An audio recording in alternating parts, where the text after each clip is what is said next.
সদনত কি ভূমিকা অখিল গগৈৰ কিয় বাৰে বাৰে থিয় হয় অখিল গগৈয়ে মঙলবাৰো তিনি মন্ত্ৰীৰ সংঘাত অখিল গগৈৰ সৈতে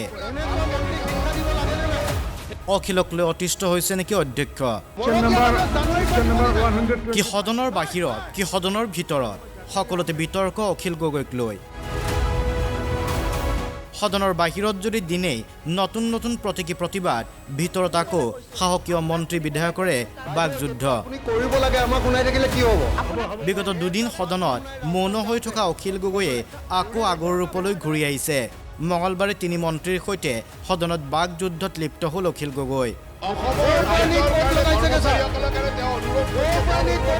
প্ৰথমে চৰকাৰী কৰ্মচাৰীৰ মৰগীয়া বানচক লৈ মন্ত্ৰী জয়ন্ত মল্ল বৰুৱাৰে সংঘাত অখিল গগৈৰ এইবিলাক মিছা কথা লিখি এনে কাগজখন নষ্ট কৰিছে তো এতিয়া ক্লিয়াৰলি ক'ব লাগে যে অসমত আমাৰ কৰ্মচাৰীসকলৰ কাৰণে OPS পুনৰ আৰম্ভ কৰিব নে নকৰে এইবিলাকৰ হুমতি আহে কাৰণ এতিয়া যি পৰিৱেশ দেখিছোঁ ভগৱানে হুমতি দিয়াৰ বাহিৰে আৰু মই একো দেখা নাই মই ভগৱানৰ ওচৰত প্ৰাৰ্থনা জনাইছোঁ যে ভগৱানে তেওঁ হুমতি দিয়ক যাতে আৰু তেওঁ যেনেকৈ চৰকাৰক দিব কয় তেওঁৰ যিকেইটা ব্যৱসায়িক প্ৰতিষ্ঠান আছে অৰ্কিড পাৰ্কৰ পৰা আদি যাতে আমাৰ ৰাইজেও শিক্ষা দিব লাগে নে নাই সেইকাৰণে লাজ পাব লাগে নে নাই অসমৰ কৰ্মচাৰীসকলৰ কাৰণে তেওঁ অনুৰোধ কৰিছে ধন্যবাদ জনাইছোঁ কিন্তু সমানে নিজৰ ক্ষেত্ৰতো সুন্দৰভাৱে থাকক যে তেওঁ গৈ নিজৰ যাতে ৰাইজক সেই ধৰণৰ মৰমখিনি দিয়ে এইবাৰ পাল মন্ত্ৰী অজন্তা নেওগৰ পৰ্যটন বিভাগৰ উত্তৰ দিয়া অৱস্থাতে অজন্তা নেওগৰে সংঘাতত অখিল গগৈ আপোনাৰ কথাখিনি আপোনাক শুনিবলৈ কৈছোঁ বাইদেউ সেইটো আপুনি কৰিব লাগে আমাক শুনাই থাকিলে কি হ'ব এটা বাথৰুম নাই ৰাস্তাত যাওঁতে আমাক সেইটো বনাব লাগে বুলি আমাক শুনাই থাকিলে কি হ'ব বনাই দিলে খেলা খতম ছাৰ এগৰাকী মহিলা মন্ত্ৰীক সন্মান জনাব লাগে মন্ত্ৰী মহিলা থাকে নেকি মন্ত্ৰী মহিলা থাকে নেকি মহিলাসকলক আপোনালোকে তলত ৰাখে তাৰমানে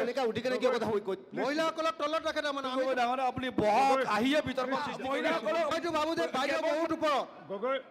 মইতো ভাবো যে ইয়াত বহুত মন্ত্ৰীতকে বাইদেউ বহুত ওপৰত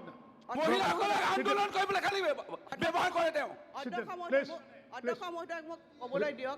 অখিল গগৈ ডাঙৰীয়া আপোনাক মই এইকাৰণে কৈছোঁ আপোনাৰ সমষ্টিলৈ মই গৈছিলোঁ অধ্যক্ষ মহোদয় মই দুখেৰে ক'ম মই যে আজি পৰিষ্কাৰ পৰিচ্ছন্নতা কথাখিনি কৈছোঁ তেখেতৰ সমষ্টিত মই বহুবাৰ যেতিয়া